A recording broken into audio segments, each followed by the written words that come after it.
So, in today's real estate market, it's more important really than ever to make sure you know who you are working with and interview your realtor and understand that if you're buying, selling, investing, it doesn't matter what you're doing in real estate, you have the opportunity to hire and interview your own realtor, and you should, no matter what you're doing in real estate. There are millions of realtors throughout the United States. My name is Bruce Carson. I'm with Keller Williams Realty Central Coast in Pismo Beach, California. So there are a lot of realtors in California as well. And I've been a full-time realtor for quite some time. And in my experience, I've found that there are realtors out in the field at a variety of different skill levels. And they have a variety of different, availability, knowledge, and experience. And it's important for you to find someone who's going to work correctly with you to fulfill your needs and help you fulfill your goals in real estate. So I put together some questions, some interview questions that I would suggest you ask your realtor during the vetting process. I do want to share that here in California, it's not really hard to actually get a real estate license. So there is quite a bit of studying that has to be done. You have to take testing. The tests are designed for people to not succeed. At least a certain percentage of people, they want people to, fail. So it's a challenging test. However, once you pass that test, you still need to go out in the field and learn the business of real estate because that's not necessarily what they're teaching when you study and you take your test. So, practical, hands on knowledge around other realtors is really important. So I put this series of questions together to share with you, and I'm going to go over the questions as well as the way that I would answer the question. So number one, how long have you been, and this is an important part, a full-time realtor? Now, believe it or not, there are people out there that have like day jobs. They have working 40, 50 hours a week, and then they do real estate on the side. And they don't really disclose that to the people that they're working with. So, but once you hire that realtor, you find out, oh wow, this person's not available to talk to me during the day, during, when they're at their other job. So I'm not really the priority for them. So you do want to make sure they're a full-time realtor and then ask, how long have you been doing that? Because if you're just a couple of months in, they may not have even closed any transactions. That makes them a very green realtor, and they're not going to be able to represent you as well as a seasoned realtor. So, me personally, I started working full time real estate in January of 2019. That does not make me the most seasoned realtor on the Central Coast, but that does give me a lot of experience. And I've also worked on several large teams here on the Central Coast. So I've done a lot of transactions myself, but I've also been involved with a lot more transactions with those teams. So I have a lot of experience and gone through a lot of different scenarios with clients. Speaking of real estate experience, let's go to the next questions. How many homes on average do you close every year? That's going to throw some newbies off, and they're not going to know how to answer the question because they haven't closed any deals or they've only done a few. So it's good to have a realtor that has some years under their belt and can actually answer that question. Me personally, 12 to 20 transactions a year is what I've been doing on average the last few years.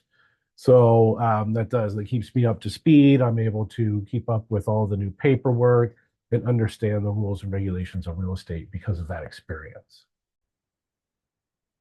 So next on the list, just another way to vet and make sure that you're getting a good match in an experienced realtor. Ask him or her, do you have any certifications or specializations within the real estate world? Um, That's important. It's going to tell you, are they studying? Are they learning more information? Or are they a specialist in any particular area? So for me, I have uh, been brought up to be a luxury international Keller Williams realtor because of my experience with high-end properties, very, expensive multi-million dollar properties, and closing a lot of those uh, in a short amount of time, qualified me to be that luxury international. So if you're looking for someone to do a luxury home, you might want to talk to me about that versus someone that is more experienced with, say, manufactured homes, or other land or other types of real estate. For me, so I'm very proud of that luxury international, but I also am an investor. I went through an investment school called Fortune Builders. So I understand the investment side of real estate as well as the realtor side. And then my other certifications, I have a lot of certificates on my wall that were sales certificates through Keller Williams, being a top producer in certain quarters over the past few years.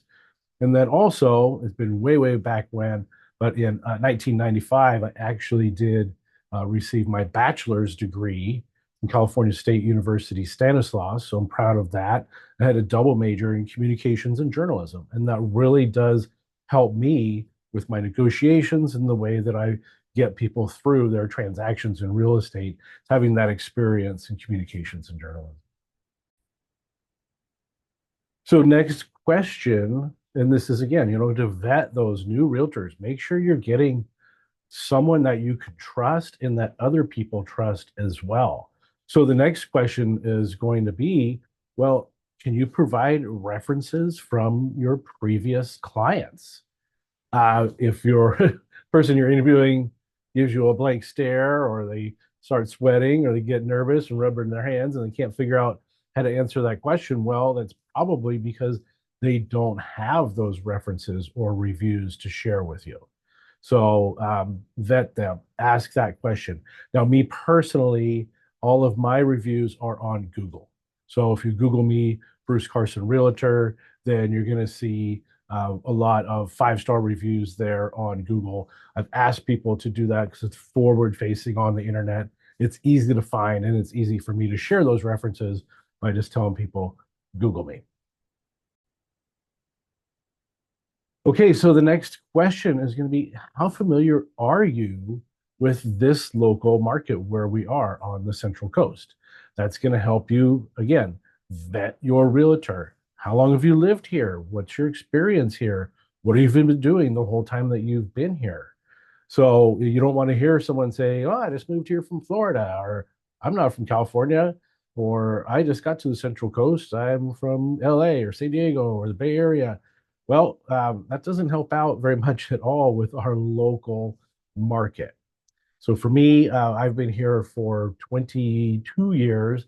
I moved here with my three young boys, and ended up raising the three kids on my own. So I was a single parent, 22 years, living right here, struggling through parenthood here on the Central Coast. So I've lived in a lot of the towns here. I've been to a lot of the schools.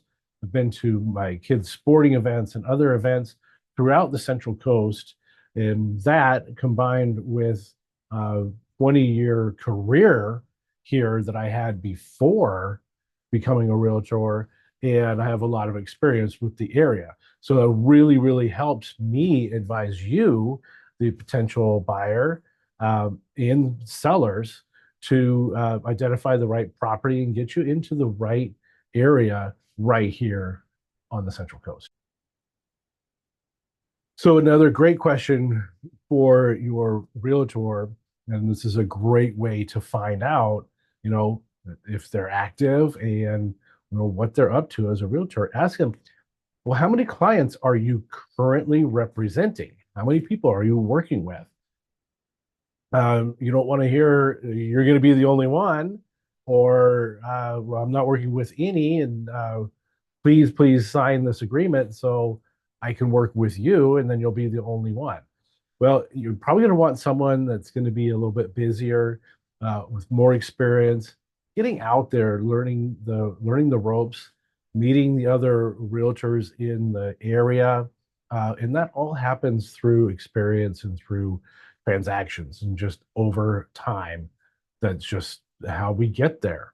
So, me personally, right now at the time of this video shoot, I have three active listings on the MLS, and I'm working with seven different buyers that I have a buyer broker agreement with. So I actually have 10 active fiduciary relationships happening right now. That's a pretty good number for me. I could handle more, less. I don't like to have less than that because I'm full time. I do like to stay busy and but still be available for you. So when you are vetting realtors, good question because you don't want to end up being ignored and not having access to your realtor. And say, ask them straight up, if we agree to work together and I hire you as my realtor, who's going to be my main point of contact throughout our whole escrow period and throughout our relationship? Is it going to be you? Is it going to be AI? Is it going to be someone from out of town? Who's it going to be? Who am I going to talk to during our transaction? So my answer is me. I'll be your first point of contact always. But I also do have an executive director on my team. And for every escrow, I hire a professional transaction coordinator. So you will be in touch with those people as well. But if you need anything, call, text, email me anytime. I am your primary point of contact. Next up, question number whatever it is, 10 or so. What is your strategy for finding the right home for me? Ask your realtor that. How are they going to do that? Are they going to take your information and understand that you have $1 million to buy a 3 bedroom, 2 bath house and plug you into a search on the MLS and then hope something pops up and tell you to check your emails and hopefully you find something that you like? Well, if that house is not there, and quite often it's not, well, you want to have a realtor that's going to work harder than just throwing you into the system and then, like taking off and going to their job during the day and hoping that the system works for you and finds you a property. So there are other ways to find properties if they're not actively available on the MLS. And that's something that I take a lot of pride in. I do some things that a lot of realtors are scared of doing and really don't like to do. But if we've identified a market, we've identified even a neighborhood, the type of house that you want and size, then if I can't find it that's actively available, to purchase now, then I'm going to get on the phone and I'm going to do something that's called circle dialing. I'm going to dial around the neighborhood that you want to buy and ask all those homeowners, hey, have you had any thoughts of selling? I have a group of people that are looking to buy a home right here in your neighborhood. Would you be open to selling your house for the right price? I'm going to ask people that on the phone and try to set appointments to see a house for you. And then something else that I do is once we've identified the market where you want to be in, is I'm going to go out and walk that neighborhood, knock on all the doors, and ask the same question. Hey, there's some folks looking to buy a home here. Have you had any thoughts of selling at the right price? So it does take a lot of effort, and having a team of people, which I do work with a team. I can even send the whole team out to the neighborhood and get on the phones and really, really, really hit a lot of doors, knock on those doors, call those people, do the very best that we can to get you into a house. That would be how we would find something that's off market. And so we might even be able to get you a better deal finding an off market house that fits all of your needs. Our next question. How do you handle competing offers? Now, we have to handle competing offers on the listing side and on the buy side. Now, what we want to understand with competing offers is it's not just about the price that someone's offering for the house.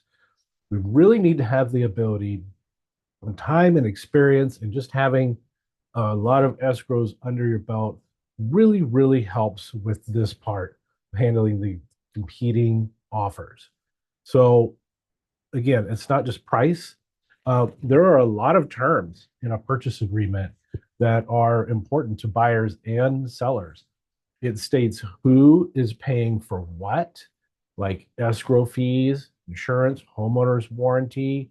Um, there's also contingencies. So we might have a higher price with bad contingencies, like a 30-day inspection period, or they want a long appraisal period, whatever it is. We need to go over the offer and really know exactly what we're talking about. So negotiating that out is really important. We need to cover things like, well, are there tenants? Is there a contingent property? So we have a great offer from someone, but they have to sell their house before they can buy yours. How long is that going to take? What does the paperwork say? So getting the right and the best offer takes some time, and it certainly takes knowledge. So what we want to do is we want to fine tune that best offer that's going to fit you, the seller, the best. And that's not necessarily just because of money. Sometimes we'll take a cash offer that's not as high as a loan because we know what the loan is going to require. They're going to require us to do Section 1 pest work, to have to do work on the house and bring it up to a certain level to satisfy that lender. Where a cash buyer says, we don't care, we'll take it as is.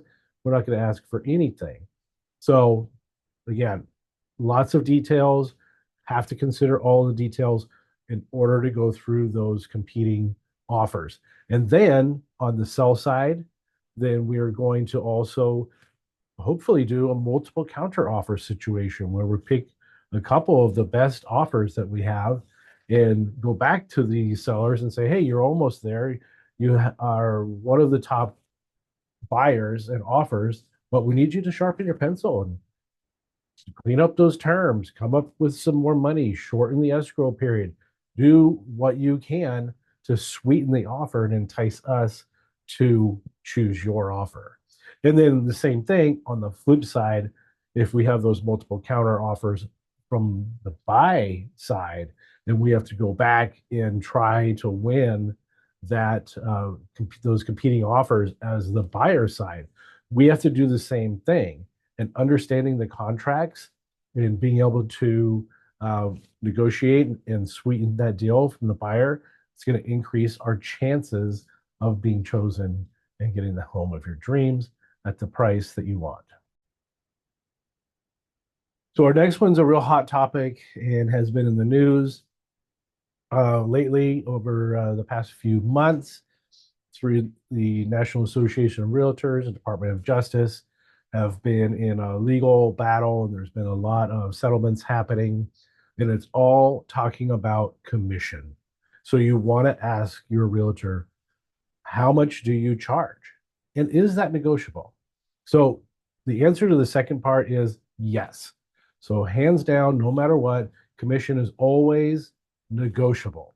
So you want to keep that in mind when you're choosing a realtor for the buy side or the list side. Now, you don't necessarily want to go with the cheapest deal. So listen to this interview, listen to the answers that you're getting so you can make a good educated decision. But yes, commission is negotiable. My general numbers that I work with for the listing side, I usually charge a 3% commission. The reason behind that is because I put a lot of time and money and hire a lot of people to sell your house, including professional photographer, drones, Matterport videos, different social media, and all kinds of ways that everything I can do to spread the word and get eyes on your property. So that just takes a lot of effort and a lot of money. So that's why I start from a listing side at a 3% commission. Now, the big change that has happened as of late is that where I used to go in and say, well, I'm going to work for you for a 6% commission. And when we close escrow, then half of that commission, so 3% will go to the buyer's agent. That has changed. We do not do that anymore. So as a listing agent, I'm working for you for 3%, but I'm going to tell you that when I'm a buyer's agent, I have an agreement with that buyer. The buyer and I have an interview just like this, and we negotiate how much commission that buyer is going to pay me. On the buy side, I generally work for 2.5%. Now, as a seller, I want you to understand that the buyer's agents, they're going to write offers for your homes. They're also going to ask you, the seller, to pay the buyer's agent commission. So you want to be prepared for that. So those are the commission structures that I work with: 3% list, 2.5% buy. Those are general numbers. It's negotiable. It really depends on how much work we're going to have to do, the nature of the property, and but that's just a future discussion that we'll have when we actually identify your property and we're talking about selling. Another way to vet out those real green new agents that aren't going to be able to represent you well is ask, what is your availability for showings and for meetings? That's a good general question, just kind of figuring out, well, when can I talk to you? What if I work full time and you work full time and we don't ever really have a chance to talk? Well, best case, I believe, is if you find a realtor that only does real estate, that is their job. Therefore, they are available to you. Now, keep in mind, we have personal lives, we have families, we have hobbies, and everything. So, I've learned over the years to set some parameters. So, for me, I'm available early in the morning and I'm available till about 6:30, 7 o'clock at night. That's just about it because I start my day so early. I'm done. I can't represent you well after 7 o'clock. I'm just too tired. I've been up for 14 hours. It's been a really long day. But leave me a message, send me a text, shoot me an email, and I will get back to you early the next morning. So, you want to know your availability, make sure that that's a match, because if you are only available to talk at night, like you get home at 9 o'clock and you can only talk from 9 until midnight, I'm probably going to refer another realtor from my team to you, again, because I won't be able to represent you best because I'm going to be asleep when you're ready to come home and talk real estate. And then that rolls into the next question. Well, um, ask your realtor, okay, if you're not available, you know, for whatever reason, then do you have backup? Who do I talk to? Who's going to help me if I can't get you on the phone when I need you? So, do you have a team? Do you have a group of people you work with? Do you have someone on call? How does that work out? You don't want to hear someone say, "Well, no, I'm a solo, and there's no one else to call. I'm it. I'm your only shot." Well, if that person's not available when you're available, that might not be a match for you. And if that was the case, if when we were interviewing, I would tell you, and I wouldn't take your business and say that I could help you in that capacity because I just can't. However, I do have a team. I have backups. So, like I said, I am on a team. I work with other realtors that if I'm not available, they are also have an office person, an executive director, and then we're also going to have the transaction coordinator. And all of those people are going to be tied in and know what's happening in our escrow. So you're always going to be able to get some help. Not always. I think 2, 3 o'clock in the morning, odd hours, no one's going to answer the phone and help you out. but we will get to you as soon as possible. And yes, there's plenty of backup on my side. Communication is key as well. You should really ask this question, even though it seems like you shouldn't have to in this day and age.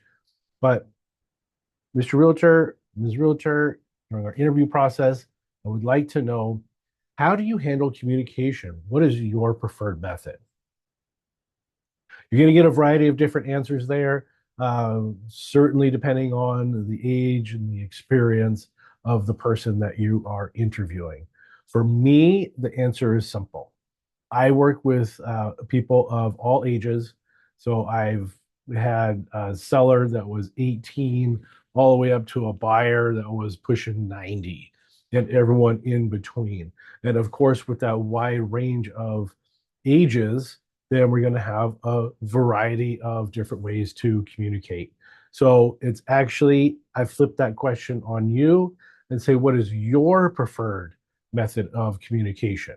Because I'm okay. I'm okay if we do wet signatures, if I have to print everything out and bring it to you, that's what I'm going to do. If you prefer text only, that's okay. We can do that. I can text, I can handle that. Phone calls are fine with me. Email is fine with me. My preferred way of communication is over the phone or in person. I just get a little more of a personal touch. I like to have people hear the inflection of my voice, and I like to react to the inflections of the voices that are on the other line or the people that are looking at me and talking to me. So that's just my preference. I think that works best. But even if phone is our main source of communication, there's a really good chance that I'm going to follow up with an email and recap that conversation anyway, just so we have a record of what we're talking about. And so you don't have to say, hey, you remember when I said this? I would say, I could say, yes, I do remember that, or no, let me go back to my notes that I typed up in that email and refresh my memory. So communication, either way, again, I had that dual major of communication and journalism. So I can write, I can talk, I can text. Last question for your real estate interview. I know this is getting kind of long, and whoever you're interviewing asking these questions, I hope it's me because I'm comfortable with this kind of stuff, but someone else might be starting to squirm at this point after all these questions. But last one, okay, tell me if I'm going to hire you to represent me to sell my house or help me buy a house. This is the biggest decision that I can make really in my life. It's one of the biggest decisions. So, what sets you apart from other realtors? What you don't want to hear is, oh, I'm brand new, so I don't have any bad habits, or brand new, so I can learn from you. You know, there's a lot of different answers, and you're going to see people squirm when you ask this question. For me personally, what sets me apart from other realtors is the fact that I'm kind of old. Right now, I just turned 55, so I'm officially a senior citizen. Um, so in my 55 years of age, like I said, I was a single parent. I raised three boys. It gives me a lot of experience with people, with problem solving, with stress, and with life experience. And I also have, like I mentioned before, I've already had a full career. I got my degree in 1995, and I had a full career in sales and marketing, recruiting, and training. So after that career, then after my kids got out of high school and moved on, now I'm like in phase two. I'm almost like semi-retired, even though I'm very hard on myself. I work about 60 hours a week. Um, but I'm doing this. I say I'm semi-retired because I'm doing this because this is what I enjoy.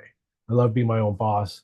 I love being able to help people of different walks of life, and I really do like the fact that I get to help people relocate to a place that I love and I'm very very passionate about. So that's what sets me apart. Is I love what I'm doing. I love my clients. It's sad when I close a deal because I'm not going to be talking to you every single day, but I'm going to talk to you. We're going to stay in touch after the end of our escrow. It's not like one and done. Hey, thanks a lot. I'll never talk to you again. We're going to stay in touch over the years and hopefully become friends and see each other for years to come. If you have any questions about this, if you want a copy of these questions, I can send that to you. That's no problem. All of my contact information is going to be on the screen here. I'm Bruce Carson with Keller Williams Realty Central Coast. Call, text, email anytime. I'm here to help.